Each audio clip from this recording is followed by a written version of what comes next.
사랑하는 구독자 여러분, 구독, 좋아요는 사랑과 감동입니다.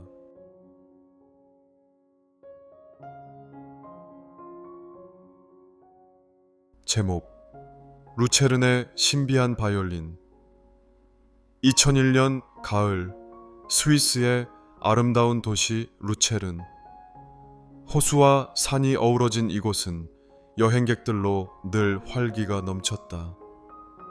한국에서 유학 온 지 2년 차가 된 윤지훈도 루체른의 아름다움에 매료된 사람 중 하나였다. 그날도 지훈은 주말을 맞아 구시가지 골목을 거닐다가 작은 악기 가게 앞에서 걸음을 멈췄다. 가게 이름은 호프만과 아들들. 마치 시간이 멈춘 듯한 오래된 간판과 창문 너머로 보이는 낡은 악기들이 신비로운 분위기를 자아냈다. 한번 들어가 볼까? 지훈은 문을 열고 들어갔다.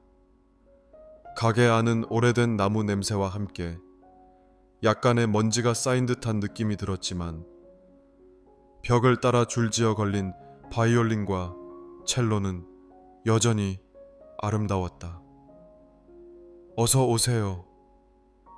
깊은 주름이 인상적인 노인이 카운터에서 책을 읽다가 지훈을 향해 미소 지었다. 혹시 바이올린을 연주할 줄 아나요? 지훈은 고개를 끄덕였다. 네, 어릴 때부터 배웠어요. 요즘은 자주 치지는 않지만요. 노인은 의미심장한 미소를 지으며 가게 안쪽으로 걸어갔다. 그리고 조심스레 유리장 안에서 한 대의 낡은 바이올린을 꺼내 들었다. 이 바이올린을 한번 연주해 보겠어요? 지훈은 고개를 갸웃했지만 노인이 내미는 바이올린을 받아들었다. 낡았지만 세월의 흔적이 배어 있어 더욱 신비롭게 느껴졌다. 그가 조심스럽게 활을 잡고 현을 켜는 순간 놀라운 일이 벌어졌다. 맑고 깊은 음색이 가게 안을 가득 채운 것이다. 지훈은 순간 자신이 제대로 켜고 있는 것이 맞나 싶었다. 평소보다 훨씬 풍부하고 감미로운 소리가 났다. 이 바이올린 뭔가 특별하네요. 노인은 조용히 웃으며 말했다. 당신이 느낀 그대로죠. 이 바이올린은 평범한 것이 아닙니다. 지훈은 노인의 말에 호기심이 생겼다. 이 바이올린 어떤 사연이 있는 건가요? 노인은 잠시 생각하더니 깊은 목소리로 이야기를 시작했다. 이 악기는 100년도 더 된 바이올린이에요. 원래 주인은 요한 루트비히라는 스위스 출신 바이올리니스트였죠. 그가 1910년대에 사용하던 악기인데 어느 날 갑자기 사라졌어요. 지훈은 깜짝 놀랐다. 사라졌다고요? 네.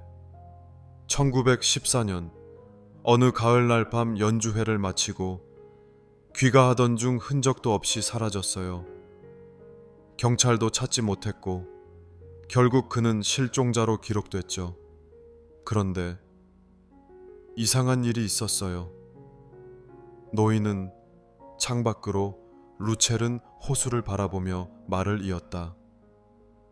몇 년 후 어느 음악가가 이 바이올린을 발견했어요.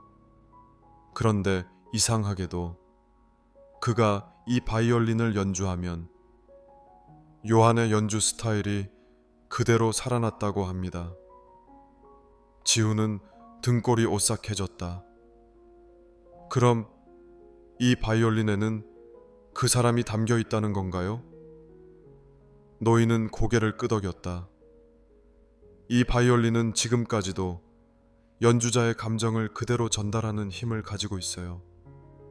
그래서 쉽게 주인을 찾지 않죠. 하지만 당신이 아까 연주할 때 이 악기가 제대로 울리는 걸 보니 혹시 당신이 새로운 주인이 될 운명이 아닐까 싶군요. 지우는 순간 망설였다. 평범한 악기가 아닌 것 같아 부담스러웠지만 한편으로는 이 신비로운 악기와 운명적으로 만난 것 같은 기분도 들었다. 그날 이후 지우는 매일 저녁 바이올린을 연습했다. 놀랍게도 오랜만에 연주하는데도 손가락이 마치 기억을 되찾은 듯 자연스럽게 움직였다. 그러던 어느 날 밤 그는 루첼은 호숫가에서 혼자 바이올린을 연주하고 있었다. 달빛 아래 잔잔한 물결이 일렁이는 호숫가. 그곳에서 그는 요한 루트비이가 연주했다는 곡 아베 마리아를 켜기 시작했다. 그런데 어디선가 또 다른 바이올린 소리가 들려오기 시작했다. 지우는 놀라 주위를 둘러봤다. 하지만 주변에는 아무도 없었다. 설마 이 바이올린 때문인가? 마치 누군가와 듀엣을 하는 듯한 기묘한 경험이었다. 하지만 그는 두려움보다 신기함이 앞섰다. 바이올린이 요한의 기억을 간직한 채 그의 손을 통해 연주되고 있는 것 같았다. 연주가 끝났을 때 갑자기 호수에서 작은 바람이 불어왔다. 그리고 그 순간 어딘가에서 낮은 목소리가 들려온 것 같았다. 고마워. 지후는 가만히 바이올린을 내려다보았다. 그날 이후 그는 이 악기를 더 애정으로 다루게 되었다. 그리고 몇 년 후 세계적인 무대에서 이 바이올린을 연주하며 사람들의 마음을 울리는 바이올리니스트가 되었다. 누군가는 이렇게 말했다.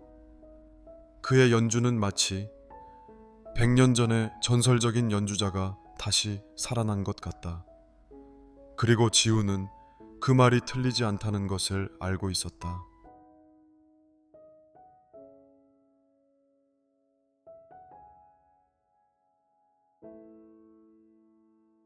제목 베른의 마지막 편지. 2001년 겨울 스위스 베른의 구시가지는 크리스마스를 앞두고 아름다운 조명으로 가득했다. 흰 눈이 소복이 쌓인 돌바닥을 따라 거리를 걷던 한 청년 강민우는 오랜 역사를 자랑하는 작은 카페로즈의 문을 열었다. 카페 안에는 따뜻한 커피 향이 가득했고 벽난로의 불꽃이 나무 테이블을 은은하게 비추고 있었다. 민우는 창가 자리로 가서 앉았다. 스위스에 온 지도 벌써 6년. 유학 생활도 끝이 보였고 이제 한국으로 돌아갈 준비를 해야 했다. 그러나 무언가 허전했다. 이곳에서의 시간도 곧 끝이구나. 그때 낡은 카페 한쪽에서 조용히 책을 읽고 있는 노부인을 발견했다. 그녀는 눈이 깊고 온화한 미소를 지닌 할머니였다.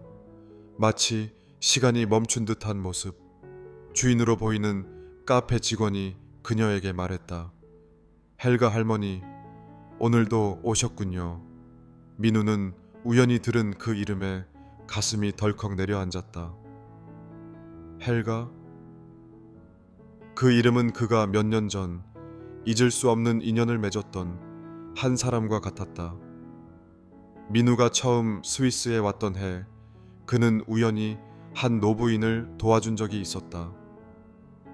어느 비 오는 날 길을 걷다가 넘어져 다친 한 할머니를 발견했다. 그는 망설임 없이 그녀를 부축해 근처 카페로 들어갔고 따뜻한 차를 대접하며 그녀의 안부를 살폈다. 고마워요, 젊은이. 그녀는 따뜻한 눈빛으로 미소 지었다. 그렇게 시작된 인연은 몇 개월 동안 계속되었다.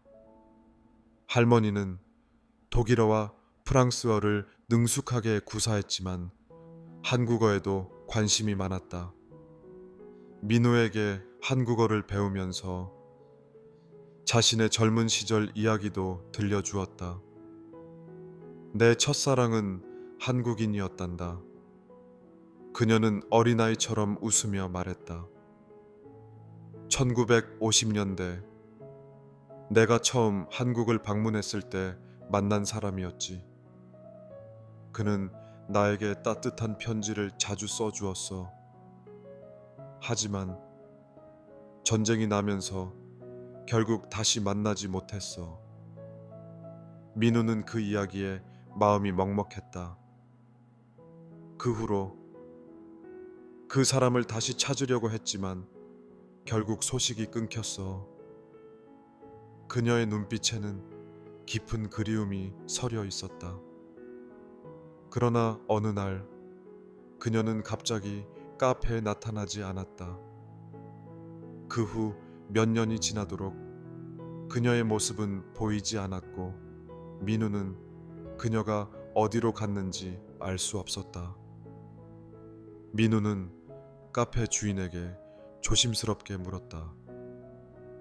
저기, 저 할머니 성함이 헬가 슈미트인가요? 점원은 고개를 끄덕였다. 네, 헬가 할머니요. 매일 이곳에서 시간을 보내세요. 예전에는 건강하셨는데 요즘은 많이 약해지셨죠. 민우는 조심스레 그녀에게 다가갔다. 할머니, 저 기억하세요? 할머니는 천천히 고개를 들었다. 그리고 이내 희미한 미소를 지었다. 아, 너구나. 그녀의 목소리는 예전보다 약했지만 따뜻함은 그대로였다. 너를 다시 볼 수 있을 줄 몰랐구나. 민우는 순간 울컥했다. 그동안 어디 계셨나요? 많이 걱정했어요. 할머니는 창밖을 바라보며 말했다. 병원에 있었단다. 이제는 시간이 얼마 남지 않았다고 하더구나. 민우는 말을 잇지 못했다. 할머니는 작은 편지 한 장을 꺼내더니 민우에게 내밀었다. 이 편지를 네가 대신 전해줄 수 있겠니? 민우는 편지를 받아들었다. 오래된 봉투에는 한글로 정성스럽게 적힌 이름이 있었다. 김윤수. 이건. 할머니는 힘겹게 미소 지었다. 내가 평생 찾던 사람이야.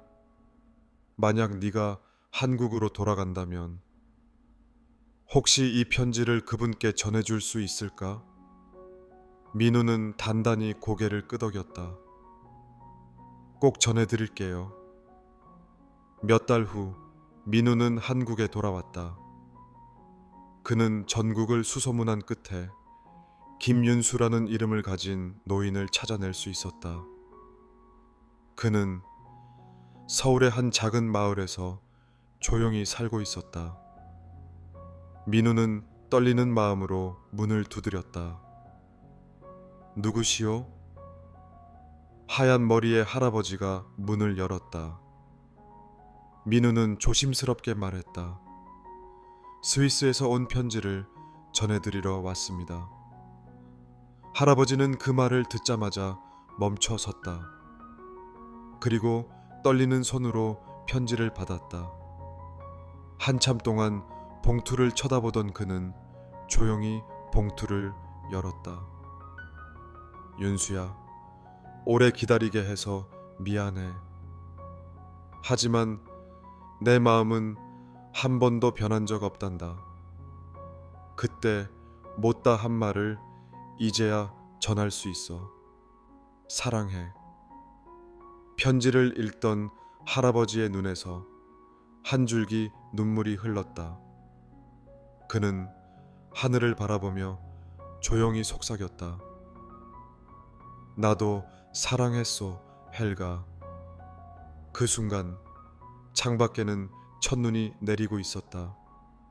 비록 생전에 다시 만나지는 못했지만 그들의 마음은 다시 이어졌다. 그리고 민우는 그 인연을 지켜본 한 사람으로서 그날을 평생 잊지 못할 것 같았다.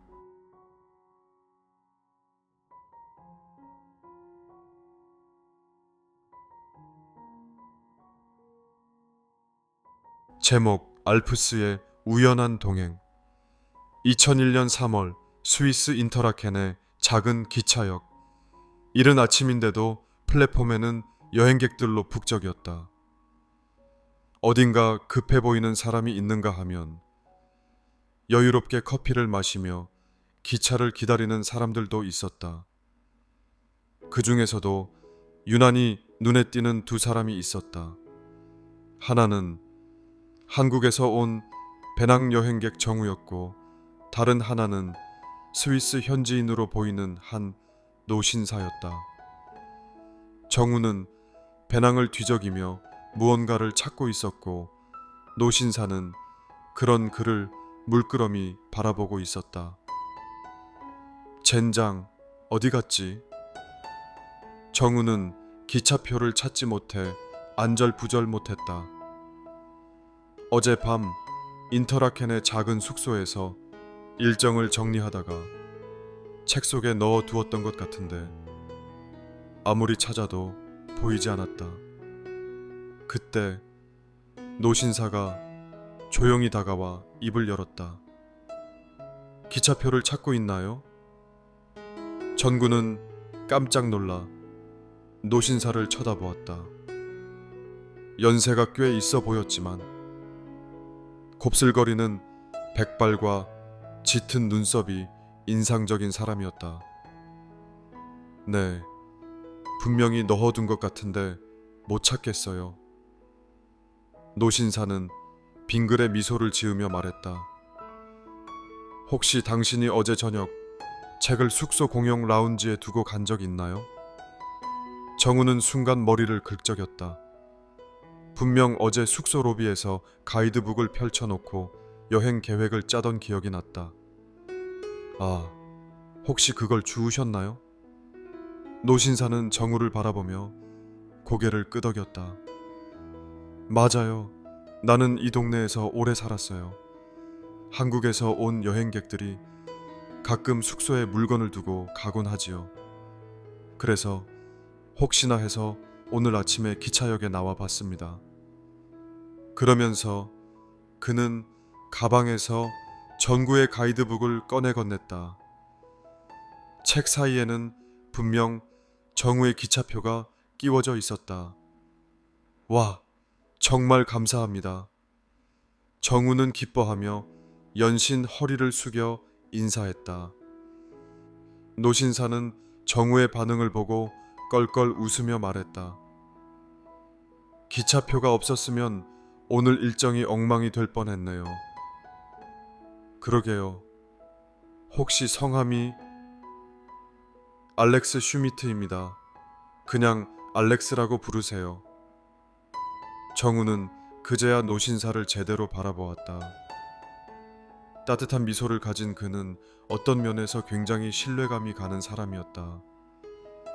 전구가 오늘 가려던 곳은 융프라우요흐, 유럽에서 가장 높은 철도역이 있는 곳이었다. 그런데 우연의 일치였을까? 저도 오늘 융프라우요흐에 가려고 합니다. 알렉스가 말했다. 정우는 잠시 고민하다가 그에게 제안했다. 그럼 혹시 괜찮으시면 저랑 같이 가실래요? 알렉스는 잠깐 생각하더니 고개를 끄덕였다. 좋죠. 젊은이와 함께하는 여행은 언제나 즐겁지요. 그렇게 두 사람은 함께 기차에 올랐다. 기차는 천천히 출발해 알프스 산맥을 향해 달려갔다. 창밖으로 펼쳐지는 설산과 초록빛 초원이 그림처럼 펼쳐졌다. 정우는 창가에 기대어 감탄했다. 정말 아름답네요. 알렉스는 미소를 지으며 말했다. 스위스는 사계절 내내 아름답지만 특히 이렇게 봄에서 겨울로 넘어가는 시기가 가장 멋집니다. 정우는 알렉스에게 물었다. 알렉스 씨는 여기서 태어나신 거예요? 아니요. 사실 나는 원래 독일에서 태어났어요. 하지만 젊었을 때부터 스위스를 여행하다가 이곳에 정착하게 되었죠. 정우는 흥미롭게 들었다. 어떤 일을 하셨는데요? 알렉스는 창밖을 바라보며 잠시 생각하더니 말했다. 오랫동안 등산 가이드 일을 했어요. 그리고 한때는 기차 기관사였죠. 정우는 깜짝 놀랐다. 기차 기관사요? 네. 지금 우리가 타고 있는 이 융프라우요 흐행 기차도 한때 내가 몰았던 기차 중 하나랍니다. 정우는 믿기지 않는다는 표정으로 그를 바라보았다. 기차가 점점 고도를 높이며 해발 3,454m의 융프라우요흐 역에 도착했다. 정우와 알렉스는 설원 위를 걷다가 전망대에서 경치를 감상했다. 그때 저 멀리서 어떤 관광객이 소리쳤다. 도와주세요. 사람이 쓰러졌어요. 전구와 알렉스는 놀라 그쪽으로 달려갔다. 한 젊은 여성이 갑작스러운 고산병으로 인해 쓰러진 것이었다. 그녀는 숨을 가쁘게 몰아쉬며 얼굴이 새파래졌다. 정우는 당황했지만 알렉스는 침착하게 움직였다. 산소 마스크가 필요합니다. 저를 따라오세요. 알렉스는 능숙하게 직원들과 협력하여 여성에게 산소 마스크를 씌우고 응급처치를 했다. 다행히 그녀의 상태는 점차 나아졌다. 그 모습을 본 정우는 감탄했다. 정말 대단하세요. 역시 등산 가이드 경력이 있어서 그런가 봐요. 알렉스는 겸손하게 웃었다. 이곳에서는 응급 상황이 종종 발생하죠. 저는 그저 제가 할 수 있는 일을 했을 뿐입니다. 그날 저녁, 전구와 알렉스는 다시 인터라켄으로 돌아왔다. 오늘 정말 잊지 못할 하루였어요. 전구가 말했다. 알렉스는 따뜻한 눈빛으로 전구를 바라보며 말했다. 여행에서 가장 중요한 건 계획이 아니라 예기치 않은 만남과 경험이에요. 오늘 우리가 함께한 것도 그런 운명이겠죠. 전구는 그의 말에 깊이 공감하며 손을 내밀었다. 언젠가 다시 뵙길 바랍니다, 알렉스 씨. 알렉스는 환한 미소를 지으며 그의 손을 꼭 잡았다. 꼭 다시 만날 날이 올 겁니다, 젊은이. 그렇게 두 사람은 각자의 길로 향했다. 하지만 정우는 이 여행을 평생 잊지 못할 것임을 알았다. 스위스에서의 뜻밖의 만남, 그것은 정우에게 잊을 수 없는 인연과 교훈을 남긴 특별한 하루였다.